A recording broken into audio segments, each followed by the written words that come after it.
Bismillahirrahmanirrahim. Assalamualaikum warahmatullahi wabarakatuh. Alhamdulillah wassalatu wassalamu ala Rasulillah Sayyidina Muhammadin ibn Abdullah. Amma ba'du.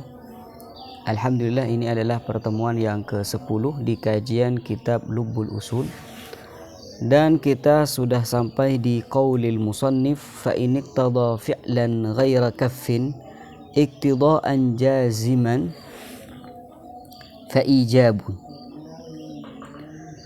Jadi pada pertemuan sebelumnya kita sudah membahas tentang ta'alluq khitabullah, dan kita katakan bahwasanya ta'alluq khitabullah itu menurut Ahlus Sunnah wal Jamaah bisa berta'alluq pada yang ma'dum, seperti yang kita sudah bahas di kajian ke-9. Dan kita sekarang akan masuk di pembagian khitab, di pembagian hukum. Qala al-musannifu Syekhul Islam Zakaria al-Ansari fa in iqtada fi'lan, apabila khitabullah menuntut fi'lan, suatu pekerjaan, ghaira kaffin, pekerjaan yang tidak berupa larangan, iktidaan jaziman, iktidaan dengan berupa tuntutan, jaziman yang harus, tidak boleh dilanggar, harus dilaksanakan, fa'ijabun, maka khitab tersebut dinamakan ijab. Jadi kata beliau, khitabullah apabila berta'alluq pada seorang mukallaf, di mana khitab itu menuntut pekerjaan seperti sholli, ya, aqimus shalah wa atuz zakah, seperti itu. Diwajibkan bagi kalian sholat, laksanakanlah sholat. Maka khitab seperti itu menuntut kita untuk mengerjakan, untuk melakukan sesuatu. Iqtidaan jaziman, dengan berupa tuntutan yang harus dilakukan. Berarti tidak boleh ditinggal. Salat tidak boleh ditinggal. Berarti tuntutan di sini merupakan tuntutan yang jazim. Arti jazim harus dilakukan. Maka khitab yang seperti itu namanya ijab, ijabun. Maka pekerjaan seorang mukallaf, karena ada khitab ijab, maka pekerjaan seorang mukallaf itu dinamakan wajib.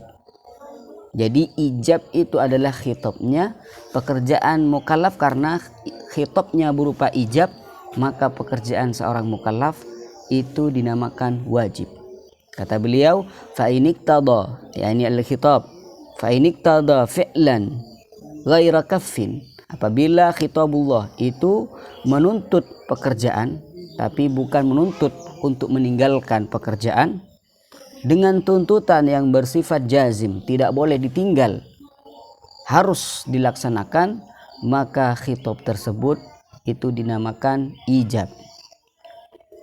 Au ghaira jazimin fanadbun, ataupun tuntutan dari khitab tersebut berupa suatu pekerjaan, menuntut suatu pekerjaan tapi ghaira jazim, tidak jazim, dalam artian boleh ditinggal.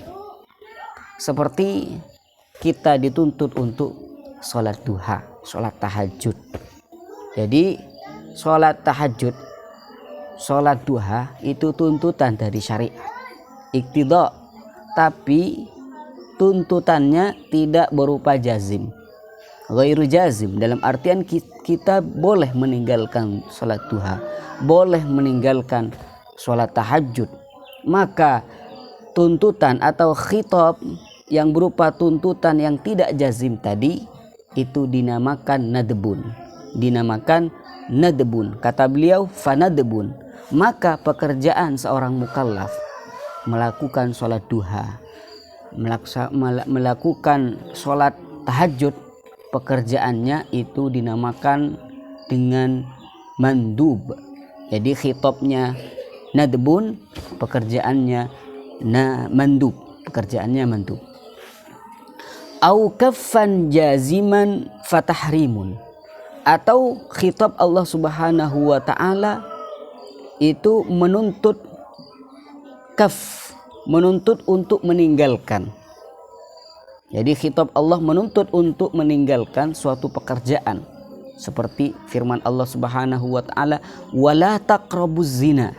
Jadi Allah Subhanahu wa taala menuntut kita untuk menjauhi perbuatan zina.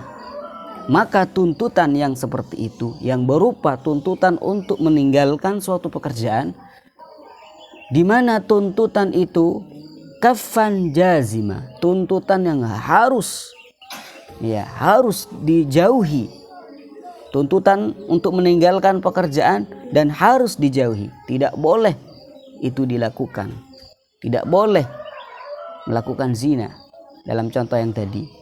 Maka khitabnya dimaksud dengan tahrim, fatahrimun kata beliau. Jadi Allah Subhanahu wa taala menuntut kita untuk meninggalkan zina dengan tuntutan yang harus, tidak boleh dilanggar. Maka tuntutan itu dinamakan tahrim. Maka pekerjaan seorang mukallaf, apabila waliyadzubillah ada seorang mukallaf yang melakukan zina, maka tindakan tersebut itu dinamakan dengan haram. Karena khitab Allah berupa tahrim, maka pekerjaan seorang mukallaf berupa haram. Jadi kita bisa bedakan antara tahrim dan haram, nadbun, mandubun, ijabun, wa wajibun. Maka ijab, nadab, karaha, tahrim itu namanya khitab.